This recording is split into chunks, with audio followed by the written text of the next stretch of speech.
Mä laitoin sinne ton talon omistajalle eilettäin tällaista viestiä. Ja hän ei koskaan vastannut tähän sähköpostiin. Ja tänään kun mä koitin soittaa, niin hänen sihteerinsä ilmoitti, että hän ei halua puhua mun kanssani.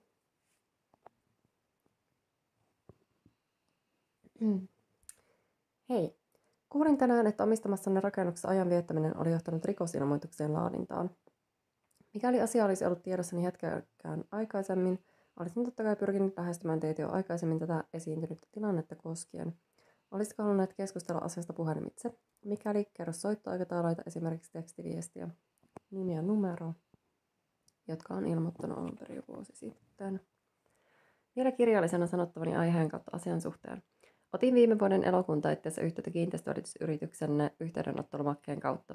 Tämä, jotta viesti varmasti saavuttaisi asianomaiset mahdollisimman tehokkaasti, eikä päätyisi vahingossa esim. Mihinkään käytöstä jo poistuneeseen sähköpostiosoitteeseen TMB.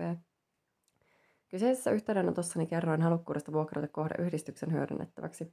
Ehdotin tällöin vuokrauksen summaksi 1200 € kuukaudessa, mutta yhteydenottooni ei koskaan vastattu.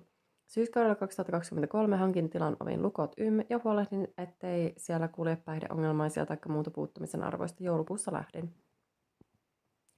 Tänä vuonna saavuin Tahmelaan heinäkuun alkaessa. Tilan ovet oli murrettu auki, sisällä oli sotkettu ja erittäin paljon hyödyllisiä esineitä oli erään mielenterveydessä todella huonossa kunnossa olleen henkilön että erinäisten narkomanin toimesta varastettu. Siivosin kaiken heidän jäljiltään, korjasin jo ennen viime vuotta pakkasen rikkomat kupariputket asianmukaisilla liitoksilla, vaihdoin niin säiliöltä kuin viime talvena myös astialtaan hajonneen WC-istuimen uuteen. Irronneet laatat erästä kohden kylpyhuoneen lattia, jonka sementtipohja oli siitä kohden haljennut, otin paikaltaan, asensin pikasementillä asiallisesti kohdalleen sekä saumalaastilla saumasin. Kaikki graffitien ymsuttaamat seinät olen kunnostanut, 4 tapetoinut kauniilla uusilla tapeteilla, näkyy kuvissa, jotka liitteenä, 2 poistanut sellaiset vanhat tapetit, jotka olivat lähes irti, ja jotka myös graffitien peitossa, minkä jälkeen telalla maalannut 2 ja 1 seinän, jossa ei tapetteja poistettavaksi, vaan ainoastaan huonokuntoinen maalipinta, graffiteineen uudelleen maalannut kuntoon. Viime syksyllä hankkimani pyykinpesukoneen poistopumppu oli talvella jäätynyt rikki. Se vaihdettiin uuteen isän kanssa, kuka Oulusta käymässä oli.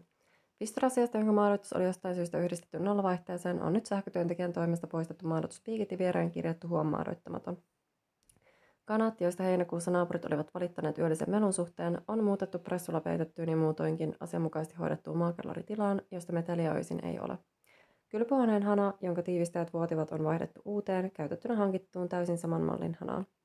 Kylpyhuoneeseen asennettu 10 litran lämminvesivaraaja. Putket, jotka ullakolla sijaitsevan varaajan johtaisivat, ovat pakkasen tuhoamat, eikä itse varaajan toiminnasta tai toimimattomuudesta ole tietoa.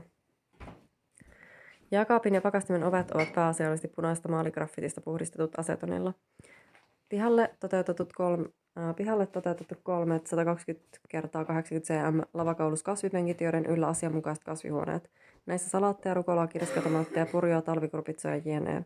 Terassikaiteella parvikelaatikoissa kasvamassa myös ranskalaisia purppuranvärisiä ja vihreitä papuja ja talon kulmalla parit kurkkukasvit.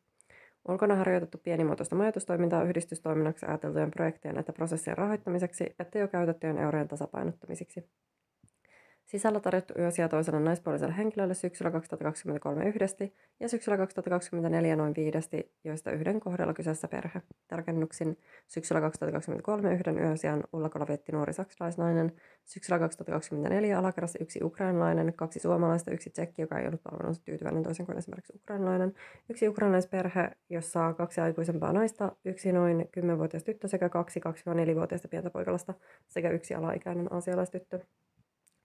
Majoituksen tarjoamilla rahoilla on maksettu kiinteistön kunnostuksen aiheuttamia kuluja LVI-tarvikkeet, seinämaaleja, tapetteja, tapettiliimoja, hana, lämminvesivaraa, pyykinpesukoneen uusi poistopumppu, tela, pensselit, jakoavaimet, mattovetset, ruuvit jne.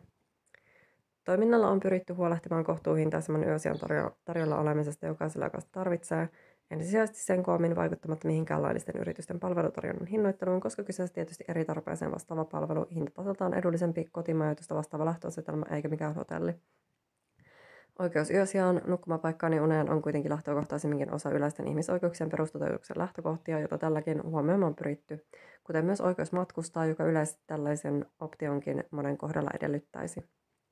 Kiinteistön oveen on hankittu uusi lukko, koska aikaisempi Abloin-lukko löytyi heinäkuussa saapuessani täysin säpälöityneenä sen jäljiltä, kun joku oli taasen kesällä 2024 tilaan murtautunut silloin, kun itse en ollut tässä paikassa suluissa Tahmela. Pääsytiloihin on järjestään evätty kaikilta niiltä ihmisiltä, jotka viime kesänä sen puitteissa muun muassa piikkihuumeita kuluttivat. Ainoastaan yksi kyseistä mainitusta osapuolista koetti tunkeutua tiloihin, että kieltäytyä poistumaan tilosta, mutta ei ole käynyt enää kuukauteen koko alueella. Reolink-valvontakamera on ollut kuvaamassa kaiken tiloihin sisäänkäynnin nyt 2 kuukauden ajan. EUFY-valvontajärjestelmä on ollut hankittuna jo noin kuukauden, mutta asennus on viivästynyt johtuen siitä, että se edellyttikin Wifin sijaan ensiasennuksen yhteydessä myös Ethernet-kaapeliyhteyden, jonka sai mobiililaikaista reitittimellä nyt myös toteutetuksi, ja täten jo yksi näistä siihen liitetyistä valvontakameroissakin on asennettuna ja ikkunasensori sekä vielä ovisensori ja liiketunnistin odottavat paikalleen asentamista. Siis asettamista. Itse olen täysin päihteetön 31-vuotias naisihminen, joka olen tilan ovet tilkinnyt, että pitänyt kaiken oudoksuttavan pois koko sen ajan, minkä viime vuonna muun muassa torpan tuhoutuessa tässä sijainnissa operoin. Kun sitten poistuttuani oli tiloja rikottu, häiriöitä ja ongelmia varmasti esiintyi, mutta nämä eivät ole vastuullani.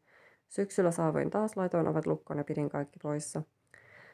Järjestin yleisesti ottaen lainmukaista rahoitusta kulujen kompensointiin, ylläpidin ja korjasin, että kunnostelin tilaa, mitä ajattelin jatkavinakin siinä hengessä, kun kuvittelin molempien osapuolten saavan siitä hyötyä itselleni aktiviteettia teille turvaa rakennuksen toimintojen suhteen.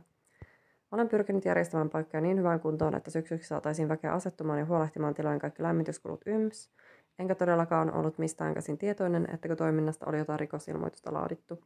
Mun käsitykseni oli, että toimimalla siten kuin menettelin, edistin tilojen hyvää käyttöä ja lieveilmiöiden torjumista todella kattavan linjan mukaisesti. Haluaisin totta kai edelleen prosessoida hyötykäyttöä ja varmistaa, ettei kukaan mene tuonne sotkemaan, riehumaan ja rikkomaan paikkoja, kysymysmerkki. Olen todella pahoillani, mikäli tiloissa oleskelu on kuin onkin sitten aiheuttanut jotakin stressiä. Päinvastainen oli minun oletukseni. Tosiaan viime joulukuusta tämän vuoden heinäkuuhun en ole ollut itse paikalla. Heinäkuussa nuorimmat miespoikalinnut alkoivat kiekumaan, johon reagoitu heti kun tilanne havaittu. Ei sen jälkeen tietääkseni kukaan ole asiasta kärsinyt. Myöskään verkossa ei ole viestitty enää sittemmin, ettäkö häiriötä olisi enää ollut. Jos haluat, että tiloihin murtautumista ei toteutuisi päihdeongelmaisten tai muiden radikalistien toimesta, kaikkein ystävällisin ja nopea ratkaisu olisi tehdä mun kanssa sopimus, että kohde vuokrattaisiin yhdistykselle Veko ry:lle. Itse en edusta mitään valtauskulttuuria, itse poliisikaan ei sanonut, että tiloista olisi edes poistumispyyntöä. Silloin kun hän kävi tarkastamassa ja totesi, ettei toiminnastamme mitään häiriötä olisi näyttänyt olleen. Siksi olen itse ihan täysin elänyt siinä vaikutelmassa, kuin asia olisi aivan ok. Tulkitsin, että olette kiireinen liikemies, jolla ei ole aikaa eikä intressiä siihen, kuinka tässä asiassa nyt toimitaan, josko kunhan teille itsellenne ei siitä turhaa mitään harmia häiriöitä esiintyisi. Tämänkin vuoksi tulkitsen, että yhteydenotottomuus, lähtemiskehotuksen näkymättömyys jne. Tarkoittivat toiminnan olevan aivan sallittua, että hyväksytyksi katsottavissa. Mikäli näin ei ollut, niin alleviivaan vielä todellakaan en ollut tietoinen. Sen vuoksi minä kaikessa rauhassa hoidin asioita, asensin lämmin vesivaraa ja tapetoin seiniä ja muuta, millä ylläpitää talon käytettävyyttä aivan muuhun kuin huumeiden käyttöön jne. Itselläni ei ole minkään asteista rikostaustaa tai muitakaan huomioon otettavia asioita tältäkään saralta. Järjestöllä ei ole maksuhäiriömerkintöjä tai mitään muuta vastaavaa, ja muita järjestöjä kautta osakeyhtiöitä TMV en ole koskaan edes perustanut. Henkilökohtaisesti törkeän ja ulkomailla ihan valtion viranomaisiakin myöten tunnistetun ihmiskaupan kohteeksi olen joutunut, josta johtuen luottotietoja itselläni ei ole. Koskaan en ole kuitenkaan tuhannut paikkoja enkä vuokria yms TMV laimin lyönyt, kyseessä laskut, joita en ole pystynyt maksamaan, tai joihin esimerkiksi periaatesyistä en ole vastannut. Ilman juridista apua sellaisia asioita on mahdoton selvittää, joka jättänyt ne selän taakse samaan aikaan kuin itse olen vain kävellyt pois. Toivottavasti jaksatte lukea tämän viestini tai muun muassa esimerkiksi koordinoida sen esimerkiksi alaisena tehtäväksi TMV. On toivottavaa, että katsotte asiaa sen hengen mukaisesti kuin olin itse kuvitellut ja toivonut meidän voivan menetellä. Sinä saat taloudellisesti huolellisen ja vastuullisen yhdistyksen hoitamaan valvonta ja ylläpito. Itse taas työllistyn aloille, jotka kiinnostaa yhteisöaktivismin, syrjäytyneisyyden torjunta, palkkatukityöpaikkojen järjestystyö, kokeilutyöpaikat, markkinatoiminnan optimointi ja tahmelan alueelle, yleisen hyvinvoinnin lisääminen ja hyvinvointilähtökohtien että ratkaisujen prosessointi. Järjestön Veko ry:n tavoitteena on tukea yksilötason itsemääräämisoikeutta vastaavien työpaikkojen että urapolkujen avaamista ja tavoittelua, edistää hankalasti työllistettävien perusoikeuksia ja koulutuksellista ymmärrystä omista oikeuksistaan jne. Veko ry ei pyri kiistämään minkään itsenäisen vaurauden olemassaoloa tai omistussuhteiden oikeutuksellista lähtökohtaa. Siis Veko ry ei pyri kiistämään minkään itsenäisen vaurauden olemassaoloa, taikka omistussuhteiden oikeutuksellista lähtökohtaa, eikä se edusta yhtään mitään poliittista ideologiaa. Järjestön toiminnan ja luonnin ainoa tekninen tavoite on tosiaan tukea yhdenvertaisuutta ja auttaa työttömiä yksityisyrittäjiä sekä syrjäytyneitä yksilöitä ja näiden mielenterveyttä, sosiaalista integroituvuutta. Katsoin syksyllä, että sinun hallinnoimasi tilat soveltuisivat tällaiseen käyttötarkoitukseen äärimmäisen hyvin, jonka tähden otinkin jo elokuussa 2023 yhteyttä. Tulkitsin, että et ehkä haluaisi ottaa vastuullesi asioita sen suhteen, ja ajattelen, että helpointa on varmasti antaa seurata, etensivätkö asiat sitten mihinkä suuntaan, ennen esim. Minkäänlaisten asiakirjojen laatimista siltäkään pohjalta. Jos haluaisitte solmia kanssani vuokrasopimuksen tilojen käytöstä, niin minun mielestäni 750 € kuukaudessa sisällyttäen totta kai hoitovelvoitteen, kaikki muut perinteen mukaiset ehdot, vakuutusvelvoitteen, vuokravakuuden vaatimisiin jne. Olisivat aivan koherentteja ja äärimmäisen hyviksi katsottuja metodia, että lähtökohtia tilanteessa hyvin optimisesti toiminnalle, kysymysmerkki.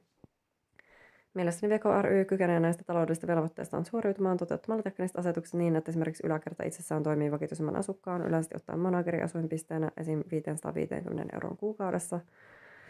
Siinä missä puolestaan järjestötoiminta itsessään kustannuttaa loput kyseistä 750 € kuukausiosuudesta ensisijaisemminkin majoitustoiminnalla on hyvin selvien elintarvikkeiden jälleenmyynnillä, elintarvikehuolistolainsäädännön mukaisesti kahviotoimitsemisella, tilavuokrauksella, käsityökerhojen järkkäämiseen ja näillä tämän tämmöisellä yleishyödyllisen yhdistyksen yleisimmilläkin perusmuotoisilla rahoituskanavilla.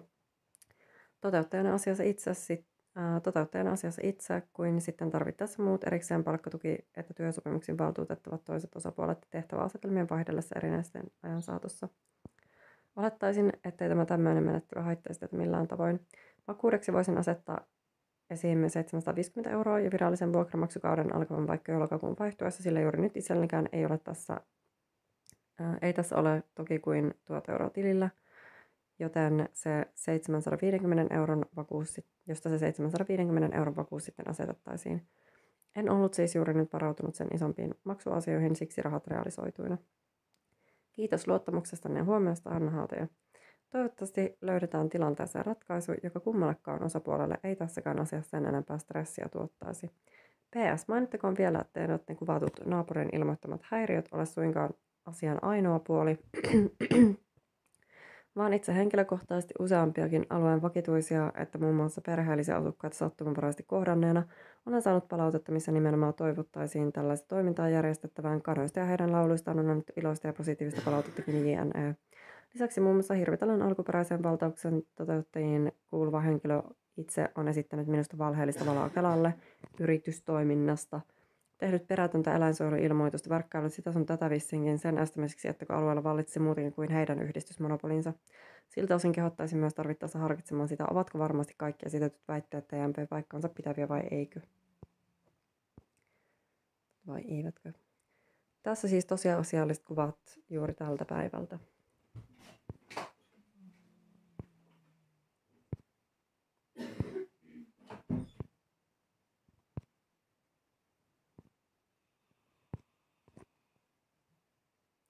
Tähän ei sovannut mitään vastata. Puhelimitse ei hyväksynyt keskustella. Kuulemma jatkotoimenpiteitä ovat ottamassa, vaikka esimerkiksi poliisihan mulle silloin sanoi, että he ei ole tekemässä tämän asian suhteen yhtään mitään.